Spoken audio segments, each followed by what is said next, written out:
तो कैसे हो यारो? सीक्रेट वॉर्स के लास्ट एपिसोड में हमने डॉक्टर डूम के बनाए न्यू वर्ल्ड यानी द बैटल वर्ल्ड और उसके कानूनों को देखा। और अगर आप इस बात से अनजान हो मैं किस चीज की बात कर रहा हूँ तो प्लीज इससे पहले के सभी एपिसोड्स को देखना ना भूलें। अब आगे मार्वल सीक्रेट वॉर्स एपिसोड 4। कहानी की शुरुआत होती है कासल डूम से, जहाँ डूम इस वक्त स्ट्रेंज से कह रहा होता है, स्ट्रेंज आखिर तुम ये फालतू के रिकॉर्ड्स क्यों मेंटेन करते रहते हो?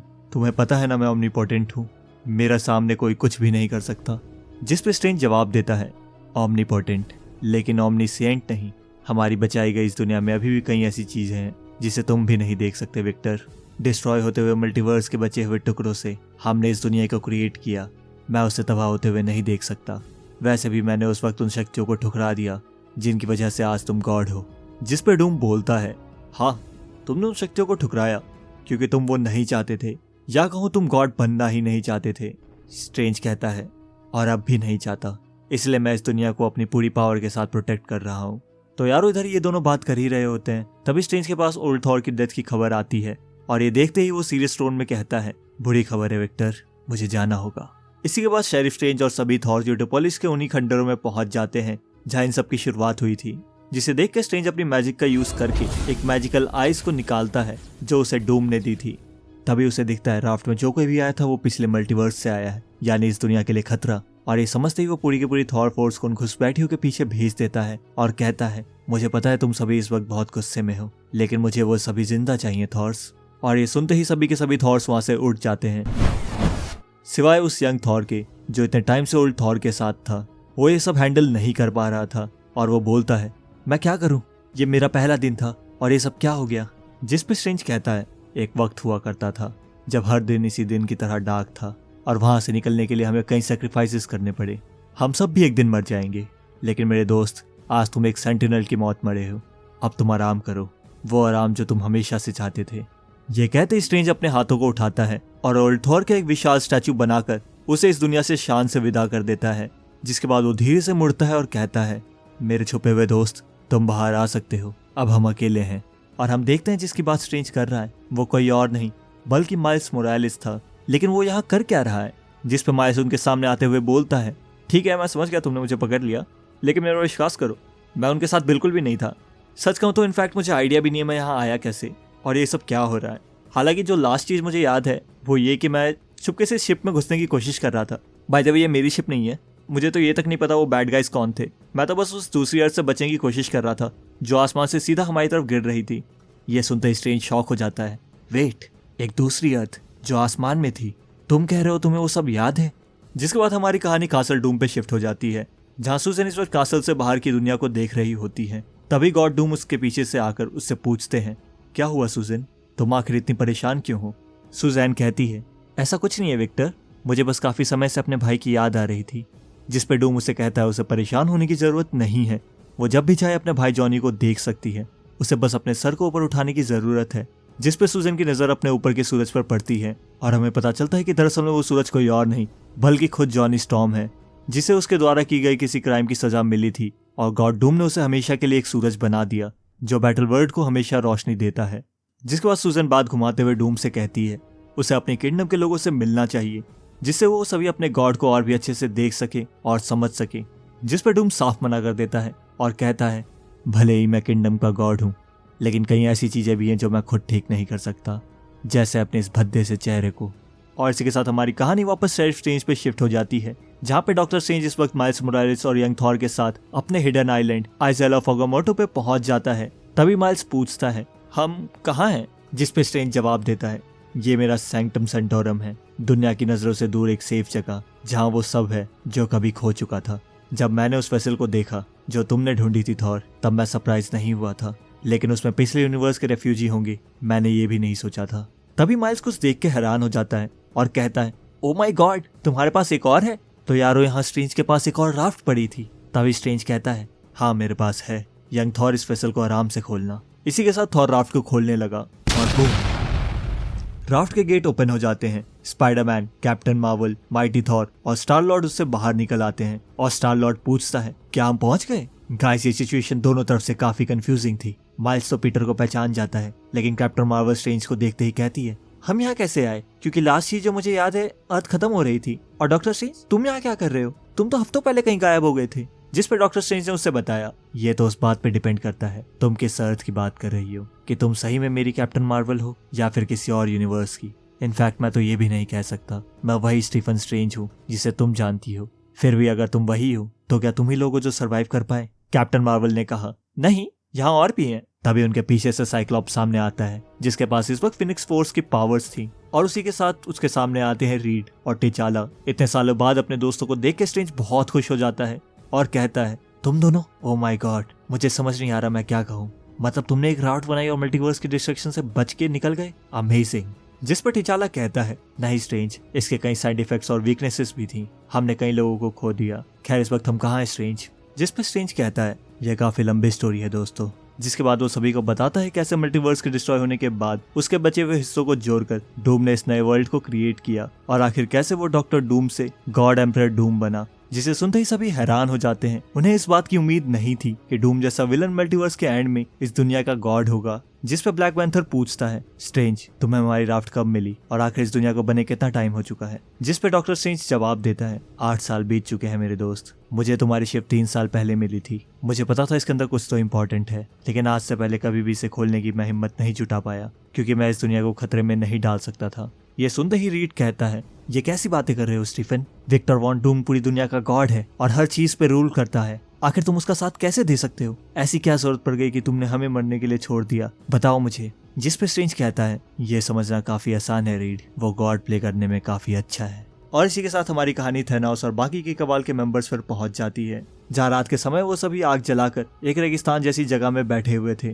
तभी कॉर्वस क्लेव कहता है, हमने आज काफी दूरी तय कर ली, लेकिन ये जगह खत्म होने का नाम ही नहीं लेती। मुझे तो लगता है कल से हमें अलग अलग दिशाओं में चलना चाहिए। इस बात पे मेकर कहता है, नहीं, हमें राफ्ट पे ही सभी चीजें सही कर लेनी चाहिए थी, लेकिन तुम लोगों ने उस बुढ़े थॉर को जल्द ही मार दिया। वो हमारे सवालों का जवाब दे सकता था। तभी ब्लैक सॉन कहती है, हाँ क्यों नहीं, उसे जिंदा रखे खुद की मौत को बुलावा देते। वो बुढ़ा थॉर कई लाखों साल का था, जिसका मतलब उसका सामना करना बिल्कुल आसान नहीं होता। वो बस हमारे लिए एक मुसीबत बनता। तो यारो ये सब भी सुनकर थैनोस शांति से खड़ा था, लेकिन तभी वो बोलता है, फिक्र मत करो, हमारे सवालों के जवाब हमें खुद ढूंढ लेंगे। जिस पे नेमोर ने पूछा, वो कैसे मेरे महान थैनोस? जिस पे थैनोस ने ऊपर देखा, क्योंकि मैं जानता था वो आएंगे। तो यारो इसी के साथ हम देखते हैं उस जगह पर एक नहीं, दो नहीं, बल्कि कई अनगिनत थॉर्स एक साथ उन्हें पकड़ने आए थे। वो आते के साथ उन पर हमला करने लग जाते हैं, पर ये उतना आसान होने वाला नहीं था। थैनोस एक साथ दो थॉर्स को संभाले हुए था। इनफैक्ट बाकी के कवाल के मेंबर्स भी कुछ कम नहीं थे। मेकर की शील्ड को भेदना इतना इम्पॉसिबल था कि थॉर्स द्वारा मियोनिर के कई सारे पावरफुल अटैक्स भी उसका कुछ नहीं बिगाड़ पा रहे थे।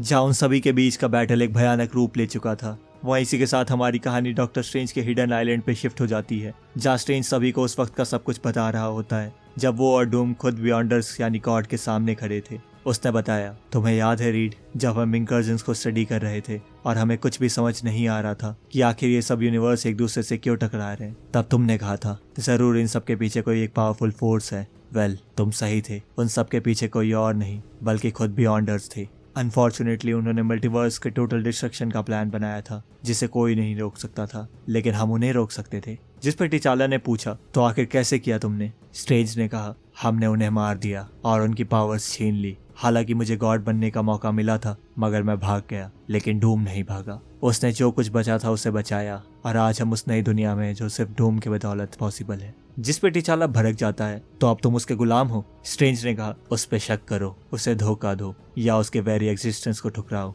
इन सब का कोई फायदा नहीं, क्योंकि अब वही सबसे पावरफुल है और एक गॉड भी। जिस पे माइल्स कहता है, मतलब सब कुछ खत्म हो गया? मेरे फ्रेंड्स, मेरे फैमिली, यहाँ तक कि मेरी दुनिया भी? स्ट्रेंज ने कहा, नहीं, सब कुछ तो नहीं, कुछ चीजें अभी भी बाकी हैं। तुम्हारे न्यूयॉर्क का कुछ हिस्सा, स्मॉल पोर्शन ऑफ वकांडा, ये काफी है हमें ये याद दिलाने के लिए कि हम कहाँ से आए हैं। तुम इसे जो भी कहो, लेकिन अब यही रियल वर्ल्ड है जो एग्जिस्ट करती है, जिससे हम अपनी उम्मीद लगा सकते हैं। तभी फिनिक्स साइक्लॉप्स उसे कहता है, तो डॉक्टर, मेरे पास तुम्हारे लिए एक सवाल है। अगर तुम्हारे पास गॉड बनने की पावर हो और दुनिया वैसी ना हो जैसी तुम चाहते हो, तो क्या तुम उसे बदलोगे नहीं? या ये तुम्हारी या डूम की रिस्पॉन्सिबिलिटी नहीं बनती, या कहूँ मेरी? तो गाइस यहाँ साइक्लॉप्स कुछ करने की सोच रहा है, जिसपे स्ट्रेंज उससे मना करते हुए कहता है, नहीं, तुम ऐसा कुछ नहीं करोगे साइक्लॉप्स। स्ट्रेंज आगे भी कुछ बोलने वाला था, तभी यंग थॉर कहता है, एक्सक्यूज मी शेरिफ, मैं आपको इंटरप्ट नहीं करना चाहता था, मगर पता नहीं क्यों मेरा हैमर अचानक से चमक रहा है और मुझे समझ नहीं आ रहा है ऐसा क्यों हो रहा है, क्या आपको कुछ पता है? जिस पे स्ट्रेंज ने कहा, हमें चलना होगा, इस वक्त हमारी जरूरत कहीं और है। और हमारी कहानी अगेन बैटलफील्ड पे पहुंच जाती है, जहाँ इस वक्त सभी थॉर्स थैनोस और कबाल से फाइट कर रहे थे। ये सभी थॉर्स ताकतवर तो हैं, लेकिन इन्हें अपनी हिस्ट्री के बारे में कुछ नहीं पता कि ये अपने पास्ट में किन किन दुश्मनों का सामना कर चुके हैं। इसी वजह से ये सभी थॉर्स हारने लग जाते हैं, जिसे देख के पिक के मुंह वाला थॉर सीधा गॉड डूम से प्रेयर करने लगता है। ऑल फादर, यह हालात बहुत बुरे हैं। शेरिफ स्ट्रेंज ने हमें कुछ टाइम पहले इन्फॉर्मेशन दी थी कि उन्हें यूटोपॉलिश में कुछ मिला है। हम उसी की इन्वेस्टिगेशन के लिए आए थे, लेकिन यहाँ कुछ अलग ही पावर लेवल के दुश्मनों से हमारा सामना हो गया। ऑल फादर, आपको मदद करनी होगी। ये सुनते ही डूम अपने बैटल हॉल में चला जाता है, जहाँ बैटल वर्ल्ड का पूरा नक्शा था। वो पिग थॉर से कहता है, दिखाओ मुझे थॉर, तुम क्या देख रहे हो। इसी के साथ डूम उस नज़ारे को देखता है जिसे वो इतने समय से टालना चाहता था, यानी पिछले मल्टीवर्स के बीइंग्स। लेकिन इसे भी देख के डूम चिंता में नहीं पड़ता, बल्कि वो कहता है, मॉर्टल्स लड़ रहे हैं, लड़ने दो, कुछ टाइम बाद खुद मारे जाएंगे। जिसपे सुजैन कहती है, नहीं विक्टर, तुम इन्हें अंडरस्टिमेट कर रहे हो। इस तरह के पावर लेवल मैंने पूरे बैटल वर्ल्ड में नहीं देखे, और इस ब्लैक सूट और हेलमेट वाले बंदे की शील्ड तो म्योनल के वार से भी नहीं टूट रही, जो अपने आप में काफी मुश्किल है। जिसपे डूम कहता है, डोंट वरी सुजैन, सब मेरे कंट्रोल में है। देखो, स्टीफन आ चुका है। और गाइस, हम देखते हैं स्टीफन स्ट्रेंज अपने पिछले यूनिवर्स के साथियों के साथ बैटलफील्ड में पहुंच जाता है, जिन्हें देख के डूम अब सीरियस हो जाता है, क्योंकि उनके साथ वहां पे रीड रिचर्ड भी था। यानी अब ये मामला डूम के लिए पर्सनल बन गया था। रीड को देखते ही उसने कहा, मैं जल्दी लौट आऊंगा सुजैन। और इसी के साथ वो बैटलफील्ड में पहुंच जाता है, और आते ही वो कहता है, रिचर्ड्स। जिसपे मेकर मैक्सिमस से कहता है, क्या ये मुझे पुकार रहा है? मैक्सिमस ने जवाब दिया, नहीं, ये तुम्हारी बात नहीं कर रहा, बल्कि उसकी बात कर रहा है। तो यारो, अब रीड और डूम आमने सामने थे। जिसपे रीड कहता है, तो ये सच है विक्टर, तो वाकई ये तुम हो। काफी अमेजिंग है, एक आर्टिफिशियल रियलिटी, एक ऐसी दुनिया जहाँ असल में कुछ भी नहीं होना चाहिए था, पर देखो तुमने यहाँ क्या बना दिया। जिसपे डूम जवाब देता है, हाँ, मैंने इस दुनिया को बनाया है, जो तुम और तुम्हारे साथी कभी नहीं कर सकते थे। उल्टा तुम तो वहां से अकेले एक शिप बनाकर कायरो की तरह भाग गए और अपने लोगों को मरने के लिए छोड़ दिया। जिसपे रीड कहता है, तो तुमने क्या किया? तुमने तो इन्हें अपना गुलाम बना लिया, खुद उन पर राज कर रहे हो एक भगवान की तरह। डूम सीरियस होकर कहता है, मैं हमेशा से रूल करने के लिए ही पैदा हुआ था, ये मेरा बर्थ राइट है, और बस अब मैंने खुद को एक बड़ी पोजीशन दे दी है जिसके मैं लायक था। ये सुनते ही थानोस बैटल के बीच में से खड़ा होता है और कहता है, क्या सच में? मेरे कुछ डाउट्स हैं, अगर कोई गॉड प्ले कर ही रहा है तो शर्माना कैसा?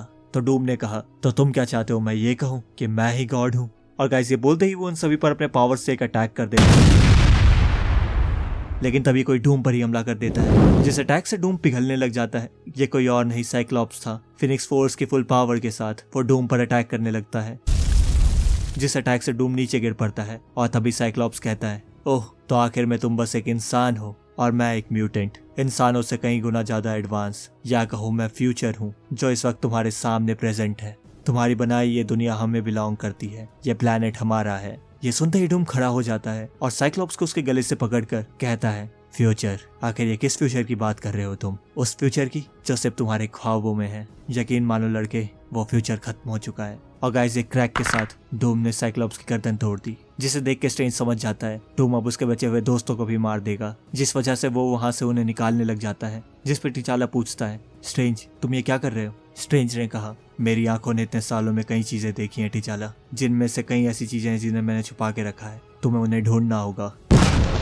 और गाइस, एक ब्लास्ट के साथ सभी पिछले मल्टीवर्स से आए हुए हीरोज और विलन्स कहीं टेलीपोर्ट हो जाते हैं, जिसे देख के डूम स्ट्रेंज के पास आता है और बोलता है, तुमने उन्हें कहाँ भेज दिया स्ट्रेंज? स्ट्रेंज ने कहा, वहां जहाँ से तुम उन्हें ढूंढ नहीं पाओगे। डूम ने कहा, लेकिन क्यों? जिस पे स्ट्रेंज जवाब देता है, क्योंकि हम दोनों जानते थे विक्टर क्या होने वाला था। वो सभी तुम्हारे सामने झुकने से मना कर देते और तुम उन्हें मार देते। मैं ये होने नहीं दे सकता था। वो हमारे लोग थे विक्टर, जिनके साथ हमने अपनी जिंदगी बिताई है, चाहे वो दुश्मन हो या दोस्त, हमने एक साथ कई अच्छी चीजें की हैं। जिस पर डूम ने कहा, तो क्या मैंने तुम्हारे साथ अच्छी चीजें नहीं की स्ट्रेंज? स्ट्रेंज ने कहा, ऑफ कोर्स, तुमने मेरे लिए बहुत कुछ किया है विक्टर, लेकिन मेरा इन सबसे कोई लेना देना नहीं। जिस पर डूम ने गुस्से में कहा, उन्हें अभी के अभी यहाँ वापस लाओ स्ट्रेंज, मेरे पेशेंस का टेस्ट मत करो। जिस पर स्ट्रेंज मना कर देता है और कहता है, मैंने रीड को ये तक नहीं बताया कि आखिर तुमने उसकी वाइफ और बच्चों के साथ क्या किया। सोचो अगर उसे पता चल जाता तो क्या होता विक्टर? इतनी पावर होने के बावजूद तुम मुझसे डरते हो। शायद मैं सही था ओल्ड फ्रेंड, शायद तुम्हें। आखिर में उसने अपने ही दोस्त को मार दिया। और इसी के साथ ये एपिसोड यहाँ पर एंड हो जाता है। इसके नेक्स्ट एपिसोड में हम जानेंगे आखिर स्ट्रेंज ने सभी को टेलीपोर्ट किया तो किया कहाँ। तो गाइस, प्लीज ज्यादा से ज्यादा इस वीडियो को लाइक करें, जिससे मैं आप सभी के लिए नेक्स्ट वीडियो और भी जल्दी ला सकूं। मैं मिलता हूँ आपसे नेक्स्ट वीडियो में, तब तक के लिए बाय।